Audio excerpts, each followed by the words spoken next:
Oh, yes. So we Yay! are live. Woohoo! Okay.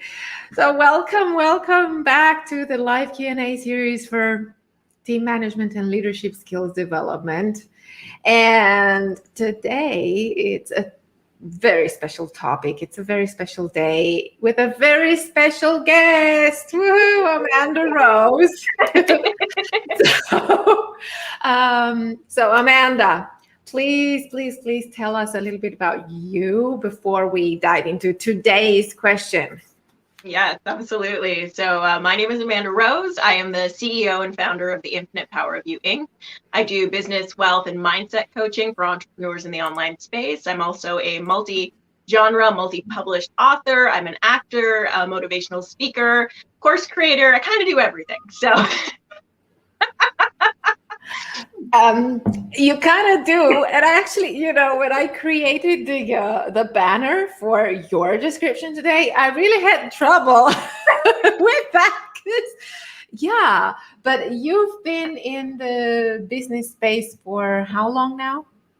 almost 8 years. It'll be 8 years in July. Okay. All right. So, and you are working with a lot of entrepreneurs right now. You are a coach working with a lot of entrepreneurs and helping them become successful.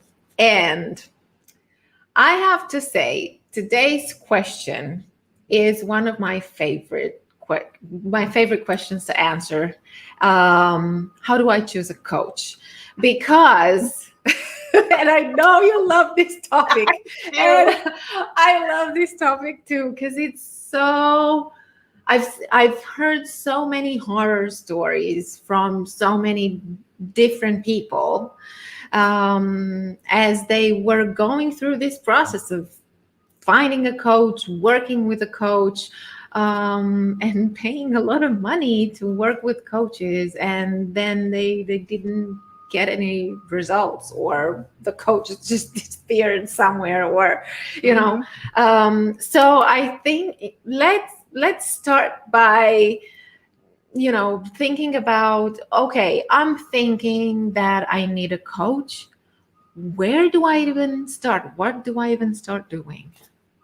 I think a big part of the process is slowing down, because I think we get really excited about it. We're like, oh, I've got this big dream, this goal, and I want to go and like do the thing, and I need the help. And I think it can be really easy, because the online space, it's kind of an easy place to fake it, to pretend that you're like this big shot who knows what they're doing. I mean, people flat out lie about their income, or at least they insinuate that they're doing better than they are. Meanwhile, when you've been around a long time, you recognize that, 90% of the people that you see in the online space today, you're not going to see them in 5 years. They're going to be back to a 9 to 5. They're going to be in another industry. They will not be successful. So recognizing the kind of 10% who are the real deal can be really difficult, because there is so much showmanship online.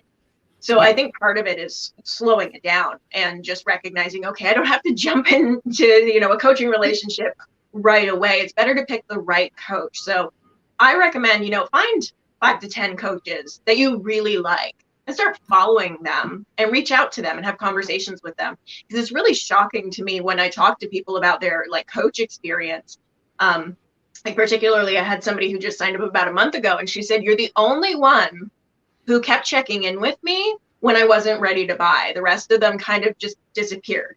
So I think that's part of it, is recognizing like who's just seeing you as a dollar sign, and who is seeing you as, a human being who's going to be there for you no matter what. Not that they're, giving free coaching necessarily, but that they see you as the human being you are, and that they're there to support you, even if you do go another route, that's not the quintessential aspect of it, because they're the people chasing the money, and you don't want those people. Those are not the people that are in your corner.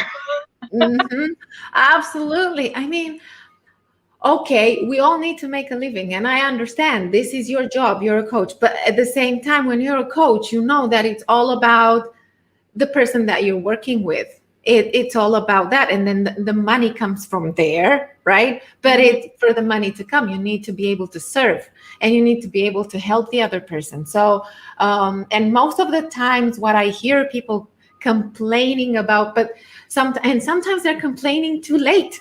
Yeah.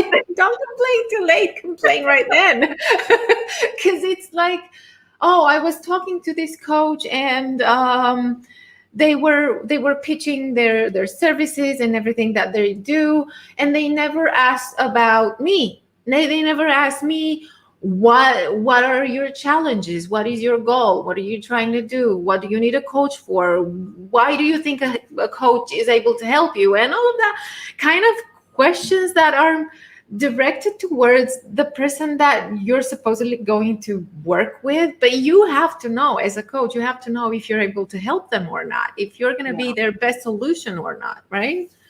Yeah, and well, I think that's one of the reasons I get really like shocked when I see people who are bragging about the fact they're like, I don't even do discovery calls, I just sign people. And I'm like, so you're doing a disservice to them. And what if you don't like them? Then you're not going to show up in a really great capacity. Exactly. Like that's weird. And like the essence of a great sales call is shut up and listen.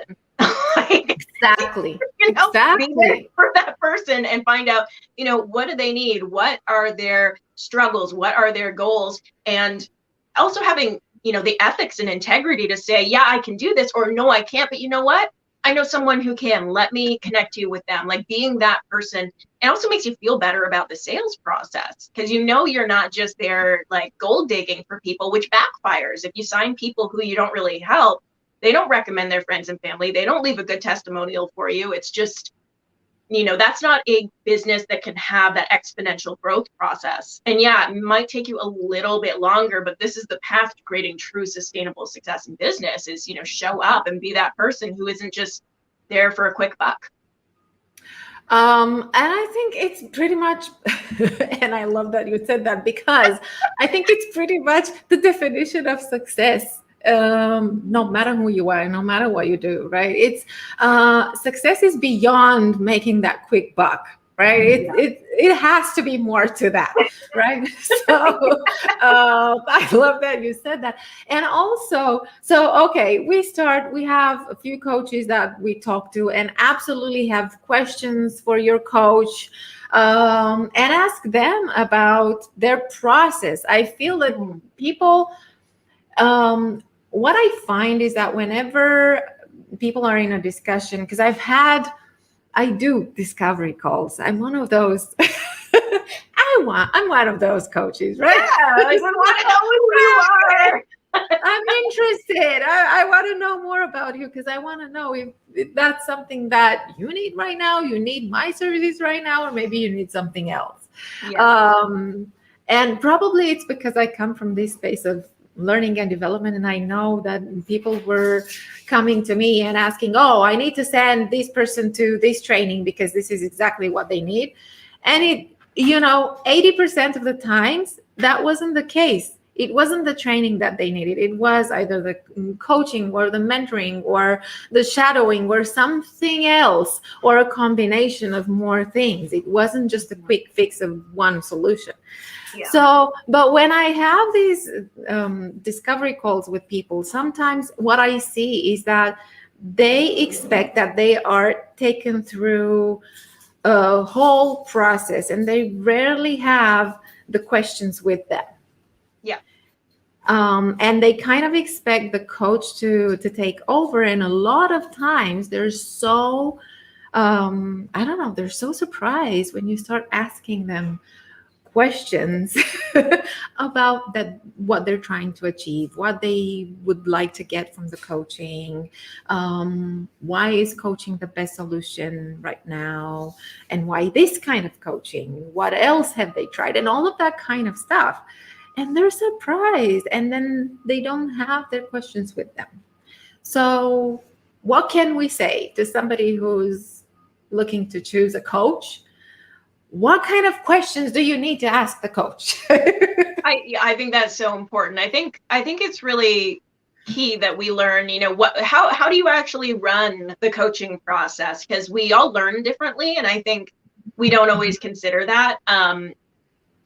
And I think even just before the call, it's also looking at, how does that coach show up? Because they will, to an extent, be teaching their methodology. I find it's very few and far in between where we teach things that are really different. I think it's good to know those alternatives. Like, you know, my business is primarily service-based, but I do know how to help product-based entrepreneurs. It's just finding that person that knows your business. And that's really important. If you're looking for a business coach, if you're looking for a relationship coach, is that person, you know, successful in that area? That's important to know. And I think recognizing, okay, well, what's the process? Like if I sign up for a 3-month package, what's that going to look like? How's that going to feel moving through this? And also kind of breaking it down into your goals and saying, you know, this is what I want to do, and have them, you know, they're not going to give you everything on that call, but like have them walk you through like the basic bare bones of like, these are the steps we're going to take to achieve that, so that you can see that they've got the vision to get you there. Because otherwise some people just kind of like, oh yeah, we're still going to hit those goals. It's going to be amazing, girl. Like, yeah. And then they didn't give you anything. I think it's really great on a discovery call to give somebody at least one actionable step they can go and do and get results with right away. And to not pressure them on a call to say yes. That it's, you know, think about it. See if it's for you. Like if it's a good match, you're not going to lose that sale. And if it's not a good match and they sign up right away, they're probably going to ask for a refund anyway. So it's like, what's the point in rushing that situation? So I think that's part of it. And the other part is, why go for one-on-one right away? That's the most high ticket thing you can do. Like try one of their smaller offers and see if you even like the way that they show up and they teach. Because if you don't, well, you're just going to get more of that in the one-on-one. Oh, exactly. And I think, and plus they have to have something that is, you know, a course or something that they do and that you can take and see if that works for you, if it matches your expectations. Because a lot of the times it's just about that. It's not just the return on investment, but also the return on expectations, right? Because if they don't match the expectations, no matter what happens, they're not going to match them, and you're going to be unhappy and you're not going to get the results.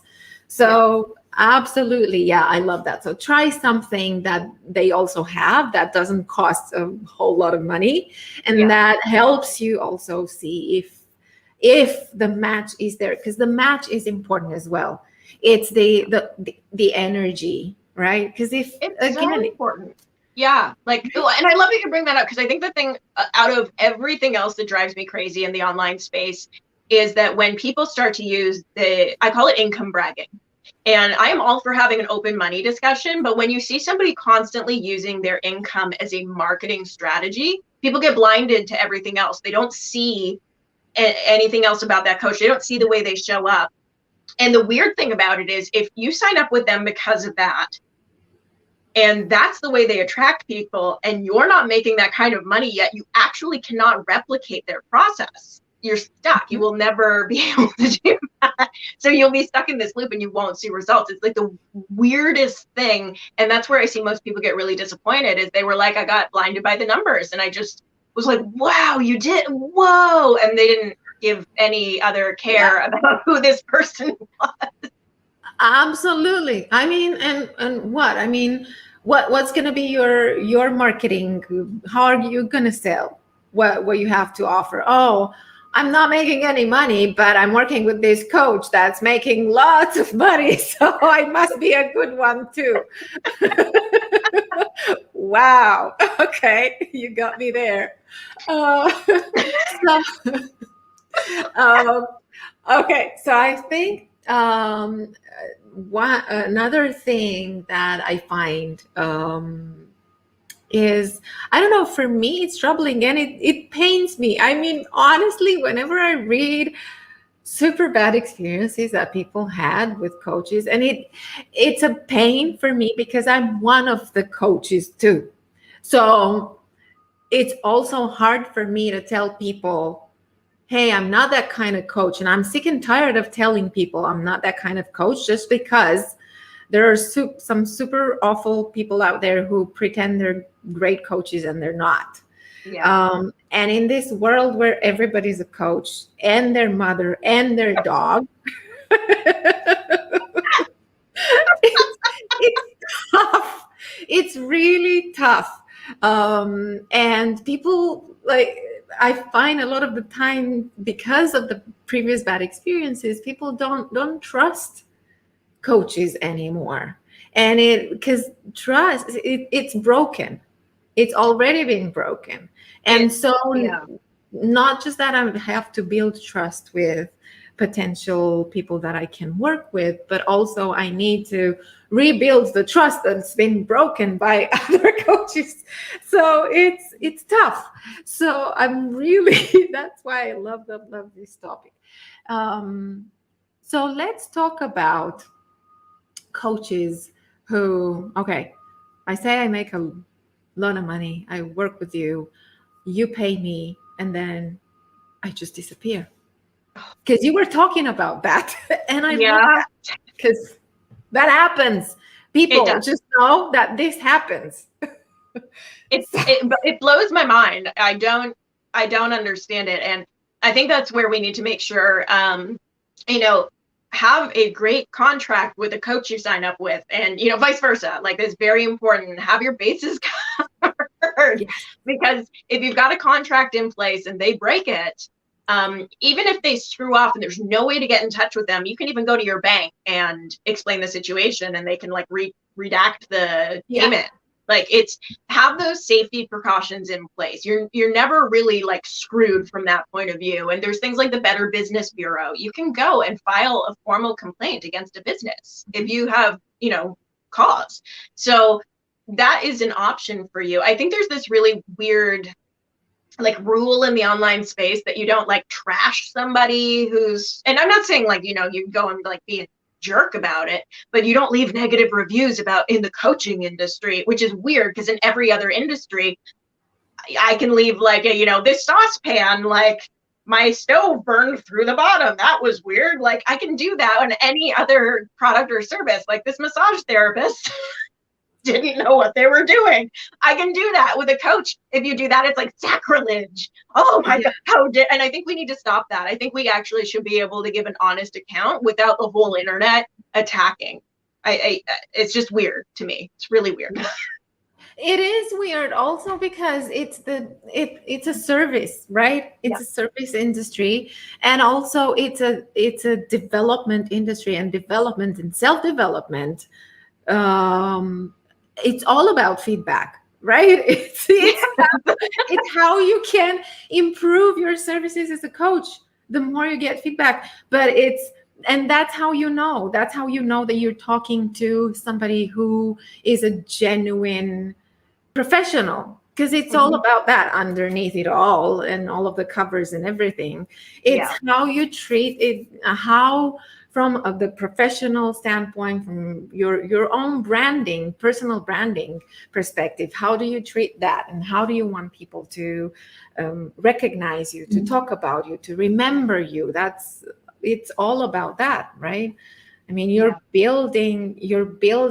helping other people build themselves, and you're also building yourself as you go. So it's crucial. It's, and that feedback is important, and not that it always hurts to get feedback. That's not great. It does. Like, it's just one of those things. But I think instead of going like, that's not okay in this industry, it is okay. It needs to be discussed. If something bad happens, let's get better. Let's fix it. And for me, when I first started hearing people in these terrible experiences they were having, my first gut reaction was to be the example of the higher standard, to deliver at that level. I mean, this isn't petty cash we're talking about here. These are big investments, and that should be respected. That, we need to match that, not just on the energetic level. I know everybody, I'm matching your energy, and yes, but also matching at a state is part of it, but it's not the whole thing. We need to be showing up in a capacity where we're really delivering results, and that's a complete package. It's all of it. And I mean, you guys know I'm super woo-woo. I'm all in the manifesting, but it's not just that. It's not just because that happens if everything is in place, right? I mean, that's how it typically works. And I know that I was reading one of your posts. I'm a fan of the way that you write. I mean, there is a reason why you're a multi-published author. That's why, because you write well. And I love what you said about coaches that create mini me's. And I think that's another thing, because you don't want to be anybody's mini me. And that is definitely not the mission of a coach. This is not what a coach should be, right? Or should. No, like it's weird. I was talking to somebody the other day who had been following somebody for a long time, and she had that observation. She's like, the only people who've been successful from this coach like look like her now. They've started wearing clothes like her now. They both sound like her now. And it's like, no, that's not good. That's not what coaching means. I mean, a good coach will help you discover what works for you and what you can do with what you've got and how you can improve what you've got. And yes, you do work on mindset, on skills, on a lot of stuff, but it's gonna be most of that work. The coach is a guide. They don't give you a mold and then, hey, you gotta fit this mold because that's how I work.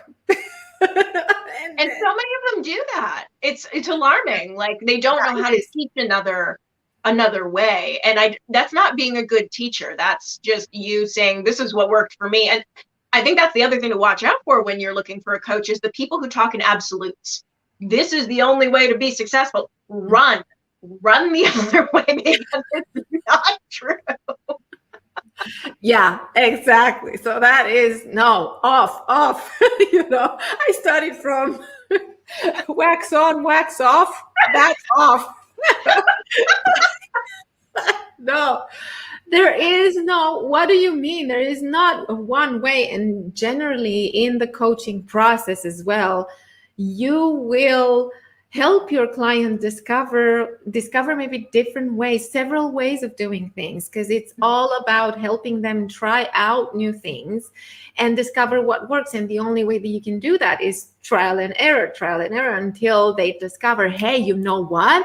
I really got it. This really works for me. And now I'm pumped. Now I can work with that because they found it.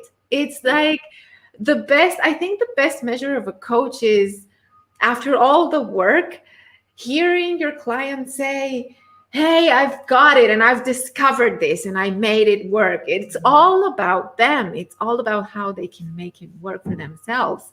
With you there in the it's like as help, as support, as a guide, but that it's their path. And I think that's the biggest thing. I always like to think of coaching like, if there's, the person has their goals and their struggles, it's like somebody being stranded in the woods. You can only see like 10 feet in any direction around you.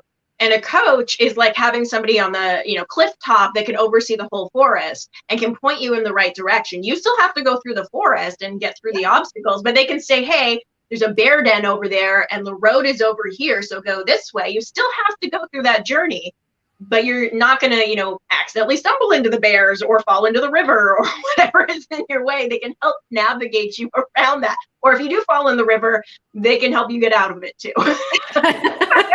I love this analogy. Yeah, that is great because it's so true. We are in our own shoes, right? And basically you have somebody who's in different shoes, and then they can help you look at things from a different perspective when you need to do that. And that is crucial because the timing, most of the times, the timing is everything. I love that. I love that analogy. I mean, it's all about having somebody who genuinely cares and who is there to support and help you, as opposed to, this is my process and this is the only way that things are going to work, and you have to do it to mimic everything I do if you want to be successful. And in the meantime, pay me loads of money because that's how it works. It's such an icky approach. And I've heard the other thing too, where I've heard of coaches where the client will get on a call and the coach has like no guidance to offer. They'll just answer questions. But if the client doesn't have questions, it's like dead air on the call. And I'm like, that is the weirdest thing. Like, I think as a coach, it's, yes, we're there to answer questions and, what happened this week? What are you working through? But also to come prepared. Like, it's not just the call, it's you go and check out what they're doing as much as you can see. It's, kind of sideline, creeping them a little bit, going, okay, what do you do? Are you doing your homework? Like checking in on them throughout the week so that you can go, okay, well, I saw this week and this is working and and let's talk about this. And here's the, I think this is the next step for you. How do you feel about that? And that was the other thing that was an interesting feedback about a month ago with a new client. She was like, I've worked with 3 or 4 other one-on-ones. You're the only person who said, here is what I think we should do next. How do you feel about that? Does that feel like a good path for you? Do you like that? We can do another way. Like, she was like, they would just say, here it is, go and do this. And it was like, no, it's your fucking business. And the like, do you want to do it this way? If you don't, like, we'll figure something else out. I mean, and the thing is, if you don't feel good about it, you're not going to do it, or you're not going to give 100% of that anyways, and it's not going to work. So yeah, no, I love that. It's and again, another thing. So your goal is your goal, and it's the coach's job to help you understand if that is really the goal, to clarify, to set it, and to make sure that you're working towards your goal and checking in from time to time. I check in every month. Okay, so this was the goal. Do you feel we're working towards it? Do you feel it changed? Because it might change. I mean, you know how we start working on something and then we uncover stuff and then the goal changes as we go. But that's really important, because if we don't work towards a goal, what are we working? Why are we doing all the work, right? I think it's so true. I think it's so, it's almost a very basic concept of personal development, is having that goal. Because I always think of a goal, it's like, what if you got in your car and you're like, I'm going to go for a drive? Well, where? Like, are you driving across the country to LA? Are you just going to go and get some milk from the corner store? Are you like, where are you going? What is your purpose? Because otherwise you're just going to sit in the driveway and then come back in the house because you don't know where you're going. Exactly. Or even worse, you think you can drive, but what if you can't? What if you need to fly? What then? I mean, so yeah, and sometimes we don't know. I'm sure this has happened to you bazillions of times, but sometimes the initial goal is so different, or is so big, and then you realize, oh, hey, actually, I don't need to work on everything. I just need to start with this. And that's what a good coach can do for you. And that's what a bad coach will have trouble coming up with. Oh, they won't know how to like differentiate what's going on there and creating a strategic plan. And I think, like, for me personally, because I am a multi-passionate and I typically end up attracting a lot of multi-passionates, is there's this really interesting feeling of like, oh, if I choose one thing, it's like I'm turning my back on everything else. And we have to move through that and realize, no, it's like one thing at a time. We got to give our energy to getting something off the ground. Then you can do the next thing. You've got this whole long life in front of you. We can do all the things, just not at the same time. Exactly. You can take it step by step. You don't have to do everything at once. No, that is so true. And yeah, thank you I think, this discussion needs to happen more often in the online space. And as you said, why don't we give feedback to coaches? Why can't we leave reviews? Why don't we discuss about what good coaching and bad coaching means? Because yes, there is such a thing as bad coaching and bad experience. That's what you're talking about, and not getting any results and paying a lot of money for no results. And that just takes us back a step instead of help us move forward. So I think we need to discuss about this more often. And I think we did a pretty good job today at just, explaining a few steps that people can be aware of and take. Yeah. No, I think that's so important. And, even just to recap for everybody here, go and follow 5 to 10 coaches you like. Don't jump in with any of them right away. Just follow them for a while. See, are they consistent? Do they show up? It's a good sign on whether they're going to ghost you or not after you pay them. Are they consistent? And then buy a low ticket offer. Try their teaching methodology. I always say, why would I spend $2,000 when I haven't spent 20 with you? Like, let me test you out. Let me test drive this. And even, as you were saying, like with reviews, a lot have testimonials.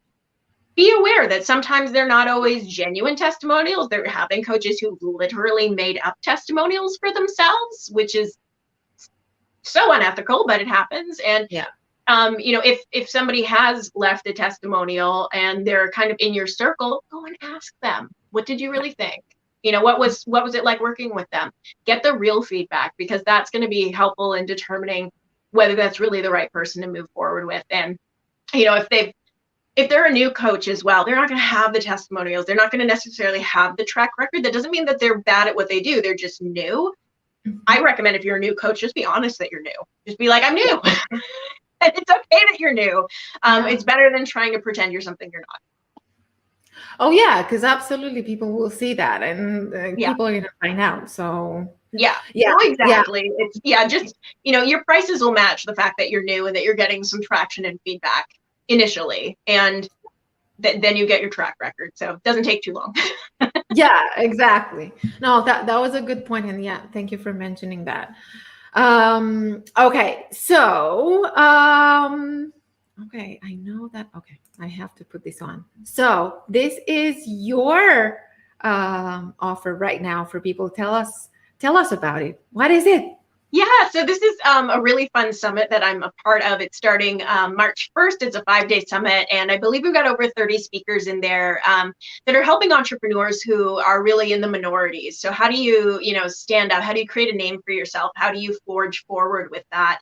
And a lot of incredible business trainings in there. I'm going to be talking specifically about how do you manifest as an entrepreneur within your business, and how do you get that mindset to go along with the strategy so that you have that ironclad success. So it's a free summit. We'll get the link up so you guys can click it, because it's super long link. You're not going to type it. It's in the description. I'll put it in the description. Just click on it. Don't worry about it. But you see, now talking about low ticket offers, voila. Yeah, and that's the other thing. If a coach you really like has a freebie, do it, but commit to it, because most people jump in a freebie and they don't do it. Like, if you're seriously considering working with them, first of all, hold yourself freaking accountable and do the damn thing, because otherwise you're not going to do it when you're paying for it. And second of all, see if that actually provides results, because I find so many freebies are junk, and that's I feel like the sign of a good coach is when their freebie is at the same integrity level as their paid offers. So exactly. Yeah, exactly. Because it's all about the value that you want to offer. And it's not, yes, definitely. You're going to get money out of your programs as a coach, but the minute you offer value, that tells a lot about your integrity and what you want to leave behind, right? Yeah. Okay, so all right, I'll put this link in the description, and then everyone already knows, because I say that twice a week. Join the Lead for Legacy League. So this is my global online management and leadership development program, and it's group coaching, online training, a lot of brainstorming. I love it that we get together and we talk about real challenges that mid to senior managers have right now, or small business CEOs, in motivating themselves and then motivating their teams, and all of the struggles that they go through right now. So this is the place for them to learn and get out of isolation and connect with people from all over the world. We're going global here, so yes. Yay! All right. Okay. So that was today's Q&A series. Thank you, Amanda. Thank you so much for joining and talking about this topic that we both love.